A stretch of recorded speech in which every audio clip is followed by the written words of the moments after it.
guys, my name is Will, And I'm Chris. and this is Big City Back Talk. We're broadcasting from New York, and basically we're going to be talking about political events, entertainment, just whatever, giving our unique take on things. The first thing we wanted to talk about It's the Women's March on Washington, which just happened yesterday, Saturday, January 21st.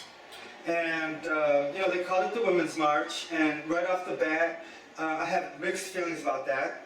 What do you think about that? Do you think it should have been just Women's March, or because it was the election that involved all of us, it should have probably been billed as being more inclusive? I know I talked to a lot of my friends at work, and, who are guys, and they basically said that they weren't going, or their wives were going, or someone that they knew was going, but not themselves. So, I think that there were a lot of guys out there who felt the same way. They're just my friends. We tuned in because we were pissed off about Donald Trump getting elected. Yeah, Right? definitely. It was sort of like cathartic to see this happening, to see a bunch of like-minded people, hundreds of thousands of them, showing up in Washington. I thought it was about the inauguration. I should have known the whole damn thing was going to be co-opted. When they called it a Women's March, it really was just pretty much 99.999% about women. Half the people of this country aren't women, they're men. Even when they were talking about immigrants, it was like framed as an immigrant child, and the woman births the child, the throne, touches the throne of Allah and whatever. The religious stuff, Just leave leave it. We're talking about an election. When you go and vote in the election, there ain't no crucifix hanging up in the polling booth. There's no Jesus sitting on the throne above the polling site, making sure everybody gets their ballots and shows up at the polls, which was another problem. So let's leave Allah, Jesus, Buddha, Confucius, all of them out of it. It's about me, you, people, voting. We, the people. Exactly, not we the people and Jesus. It should have been a unified, cohesive message of let's make sure this doesn't happen again because of all those different issues, but don't have each speaker just talk about the issue. And it was just like a lot of stuff. And you gotta understand that that's gonna be a main criticism. It's like the Occupy Wall Street movement. A main criticism the mainstream media like to pull out, as well as other people on the other side of the issue, was that, oh, they're so unfocused, they don't have an issue to get behind, it's everyone with all these different issues. So the one issue that could have been brought to the fore would have been, we need to organize for 2018 so that this doesn't happen again. Yes, there are the women's issues. Yes, there are the issues of discrimination and racism. Yes, there are the issues of immigration. All of this stuff. There's the gay and transgender issues. There's all of this stuff. But all of those things, we wouldn't be all riled up right now quite so much as if we could have just had the Democrats win. Yes, we have a lot of different issues. There's a lot of different issues that bring the movement together. Yeah. In some cases, they may separate the movement apart. But someone quoted Audre Lorde, who said that this is not a one-issue thing because my life is not one issue. And I get that. That's pretty, easily understood. Yeah. But there's one umbrella issue, and that is the election of 2018 that we're all going to have to fix what just happened. Because let's face it, the next 2 years, they got it. They got it. However many of y'all didn't vote or voted wrong, this is what you brought on us. Instead of taking over the stage with all these different factions, what should have happened would have been a consistent message that spoke to all those things, which is just, let's get the Democrats elected next time. 2018. Stop screwing around. 2018. Stop screwing around with the, they're all the same, and it doesn't matter if my vote counts and all that kind of thing. Stop the fucking bullshit. Honestly. Now, I know it's great, people like Cornel West and all these people, and they get up with this very sort of intellectual take on things, and the world needs that in some sort of intellectual debate context. You can talk about how effectual Obama has been and all that kind of thing, but when an election is going on, and when you have the other side so united, as soon as Trump got the nomination, they fell in line like toy soldiers. What did the Democrats do? Yep. You had all the Bernie people bitching and moaning. They were taking it for months beyond when it should have ended. And I loved Bernie. I would have loved to have Bernie Me be too. the nominee. But once he wasn't, he wasn't. So don't give the enemy fuel by keep talking about Bernie. Yeah. Bernie finally got on board. I think it was too late. Look, Trump is happy when you all get caught up in different movements and all that. Think about the Republicans. You do have Republicans that are mostly concerned about gun rights. You have Republicans that are mostly concerned about, we gotta get rid of all abortion. You got other Republicans. So yes, they do have their individual issues that are close to their heart. It's all understood that all of that will be taken care of if they just get their party's people elected. Because the party has the platform. The platform is what all that is for. That's where all the issues are enumerated and put down in writing and all of that. We don't need you to do that. We certainly don't need that to happen after we failed at this election. It was a big failure. Let's face it, we failed. We failed. We lost. People, I was in the store the week before the election. I overheard cashiers in the store talking about they weren't going to vote, or oh, I'm not voting because they're all the same. Going on saying there was no difference between the two of them. Yeah. Oh, look at her. She's got the emails and the Wall Street speeches. Yeah. Okay, fuck the emails. Fuck the Wall Street speeches. I don't care if she goes and talks to every Wall Street guy and they have a convention on the moon. It doesn't change the fact that at least the Democratic platform was behind us in important ways. It seems to me all the ways that this march is so concerned about, with abortion or whatever. The Democrats were not going to take abortion rights away. No. The Republicans do want to do that. Exactly. The Democrats were not trying to retard the development of gay and transgender rights. You should have a tight messaging script that you should stick to. And also, I think it's very important how you dress. I really Very important. have to put that in. I'm, a person who believes, and I believe you too, that presentation is everything. And that's one of the things that I respect about the Republicans, is that they don't look goofy when they're giving their message. And while we have some people who do dress well, we have others who look really goofy. And they give the message, and that really throws people off. It makes people just laugh. It's a distraction. This is not like some kind of dictate that you have to dress a certain way. We're just saying dress respectably and in a way that doesn't alienate the people that you might be trying to convert. And the news media, they try to single out the goofiest looking person to pull them aside, hoping to say something really stupid and goofy. So everyone in the broadcast audience could get a chuckle and say, look at those crazy protesters. That's why back in the day when the Nation of Islam, and I'm not Muslim, let me just make that clear, but I respect, tactics, strategy. Me too. And when the Nation of Islam came out, they made a conscious decision. The men were going to go out with ties on, clean white shirt, looking like the exact opposite of what all the racist bastards thought they looked like. And basically, if you're going to get up on stage, if you're a celebrity, I want you not to show up as your celebrity self. I want you to show up as every man or every woman. If you're some glamazon R&B star or whatever, pull your damn hair back, leave off the crazy makeup, don't wear the high heels. You don't need to come out strutting out on stage like you're at your concert promoting your latest song. It's not about you. It's not. It's not about it really you. Isn't. And it really isn't about you too, because you've got a lot of money, and it's different than the everyday person who's struggling to make ends meet. All right, it's a different reality. We know that if your name is Alicia Keys, when you leave the march, you get in your private transportation that whisks you back to your beautiful, multi-level Tribeca home, where your child is never going to worry about child care or health care or getting a decent public education. Never going to be an issue for them. And I understand when, like Janelle Monae, she came out and she was like, look, I'm a celebrity or whatever, but when I go home, my concerns are the same as yours.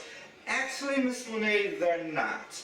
You may be concerned about racial issues. I understand that, because no amount of money in the world is going to make you not be a black woman anymore. But the truth is, a lot of the issues that people showed up for, you don't have to worry about. I'm quite sure that now with your multi-million-dollar contracts and your repeat movie roles and, you know, accolades up the booty and whatever, you don't have to worry about that stuff. So when you come out, I know that your main cause is maybe this cause, but when you come out, I want you to talk to the big cause, which is getting everyone back on a cohesive message that will allow us to win elections. I think part of the march is for winning over converts, people that may have previously been apathetic or sort of were going along with the whole thing, and you know, there's a chance for them to see people from the other side of issues and try to convince them and say, look, this is where a lot of fellow Americans are at with this whole thing, and the positions are something that deserve looking at more closely, especially if you spent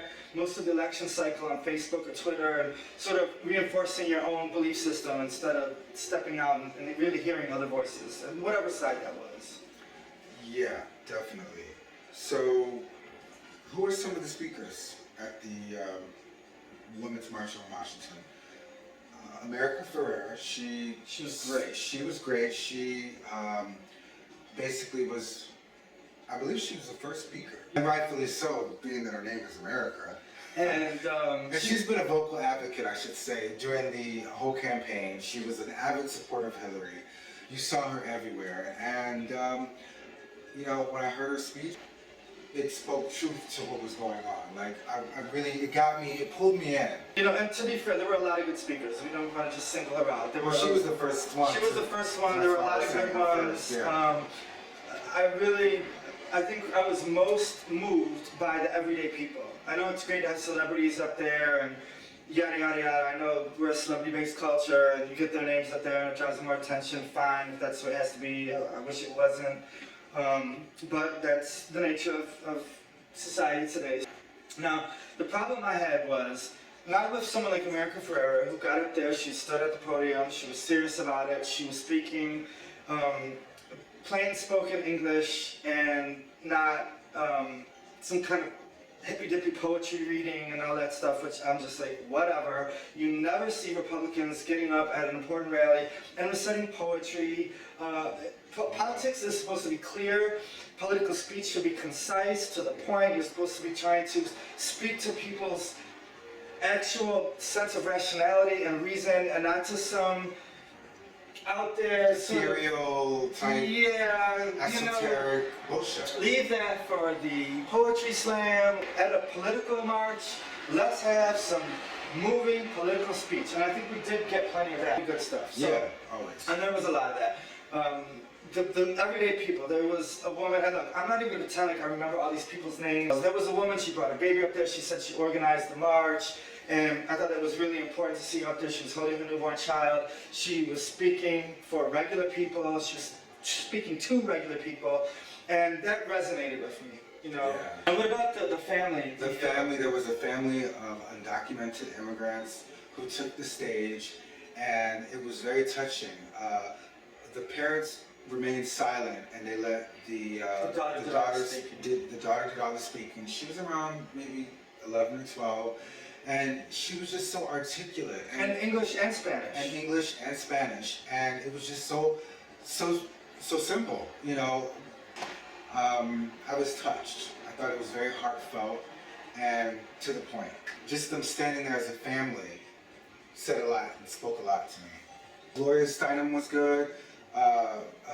We had Angela Davis was there. These are pros. They've been doing these political rallies and speeches for decades. They kind of know how to do it and how not to do it, and they know how to engage the entire audience and not alienate anyone. You got Miss Janelle Monae. Now look, okay, I got mixed feelings about Janelle Monae. I know she's like, oh, the center of so much love and admiration. That's great. She's coming out in movies now. She's got 50 million album covers, and she looks great. Space age pharaoh, bitch, and whatever the fuck she is. Okay, but this is a political rally. So she comes out, and I understand she's very active in the Black Lives Matter movement. We both, of course, support Black Lives Matter movement. But at the same time, folks, there is such a thing as strategy. there is such a thing as talking to the audience you're in front of, as well as the wider audience that you are trying to reach. And there is a certain thing to be said about keeping it understood for everyone. She comes out and performs this song called Hell You Talking About. How you talking about? Okay. Not the king. Okay. I know that Ebonics is a thing, and that's great. Talking about, I don't even know who says that. They probably would say, "How you talking about?" Yeah. Hell you talking about? I mean, What the hell are you talking that sounds like some kind of southern speech therapy needed or something. Yeah. So whatever with that. So there's a big audience. There's a lot of people of color in the audience. You had Latinos, you had African Americans, you had a lot of white folks, Definitely. you had a whole lot of women, a few men. So basically, she's doing this song that probably about 10% of the audience actually knew what the woman was saying. Yeah. And, you know, I understand if you were at a more focused rally or march, like one that was specifically Black Lives Matter, and almost everyone there was going to know what you're talking about. But like, she comes out and she starts saying, okay, I'm going to say a name, and then, you know, you're going to call it out. And, Yeah. okay. Now, Sandra Bland. Bland. We know who Sandra Bland is, We do. but we're starting to wonder when we're watching it now, do other people in that audience know who Sandra Bland is? Because they were looking pretty lost, like, who the hell? She never explained who Sandra None Bland of was. these people are. You take it She for just granted. took it for granted. If you're at a Black Lives Matter movement, everyone knows all the Definitely. victims. You know, this is what we have all the information we've all been exchanging about what's going on. Sure. That's how the movement started getting built. But when you're talking to other people who may not have been invested in the Black Lives Matter movement, you could have shouted out to the crowd, look y'all, Sandra Bland, she is the woman from Texas who got pulled over. It started out as a minor thing with the policeman, just started escalating because of his own racial animus or whatever. And the woman ends up dead in her jail cell. Jail cell, yeah. And then it was blamed on a suicide. So this is knowledge that people in the Black Lives Matter movement would know, but most people in the audience probably absolutely don't know. So why not just say, hey, Sandra Bland, she was such and such. What's her name? Sandra Bland. Say the name, Sandra Bland. Then you could start your little chanting. And please don't keep going on forever, because that's another thing. It was going on forever. It's long. It wasn't just Sandra Bland. It was like, you know, she went down through the victims, which that's fine, but you gotta keep in mind the amount of time you're taking up. When she had the chant going on forever with the drums playing in the background and all that stuff, all I could think was, look at all those white people in the audience talking about, who the hell is she talking about? Like, and what does talking about mean? Like, what? And what is the opposition thinking? They're laughing. I mean, This is another gripe that I had. Now, look at the backdrop here. Look at the backdrop. I hope you guys can see that. But there's a whole lot of mess in the background. There's all these people that are not actually the presenters or the speakers. I got a big problem with that. They should have, if this was the Republicans, you know what they would have had? They would have had a big red, white, and blue screen behind them with 1,000,001 flags, all kind of symbolism. Definitely. What we got is people on cell phones, some lady with her nasal spray. We got someone else, I don't know what they was doing. Maybe someone was picking their nose in the background. It was a whole lot of mess. it was a shit show. We don't need that in the background. Another distraction. It just looks unprofessional. Point is, make it clean. Make it look good. Don't allow that mess behind you. So, since we brought Madonna, let's just close it out with her because she was one of the last performers. She actually did pretty good. I mean, I'm not a fan of Madonna pretty much at all. I'm just not. But I respect the fact that she was there because there were a lot of other celebrities who didn't show up at all and just tweeted their support. So showing up really does make a huge difference. And when she was there, she didn't speak, she didn't do a poem. She spoke from her heart. She came out direct, plain spoken. Plain spoken. Everybody could understand it. It didn't matter if you were black, white, Eskimo, whatever the hell you want to call yourself. Yeah. It didn't matter. You could understand what the woman was saying. And I respect that. I think you do too. Yeah. Yeah. And I can't stand Madonna, but Yeah. I respect that. Yeah. I think it would have been even more powerful though if she wouldn't have performed. Well, That was a hot mess. Look, nobody is going to pretend that Madonna is a great singer. This is probably the one time where I would wholeheartedly endorse lip syncing. Because she started to sing. She started to sing, and it was immediately clear that she does not have the pipes. So maybe don't sing. You could have just stuck with the speech. But then again, Madonna is an attention whore, and if there's a chance to perform one of her songs, she'll pull that thing out of the 30-year-old trunk, and 500,000 people. Come on. and she will trot that song out from the distant past and sing it. But okay, Madonna. We are glad you were there.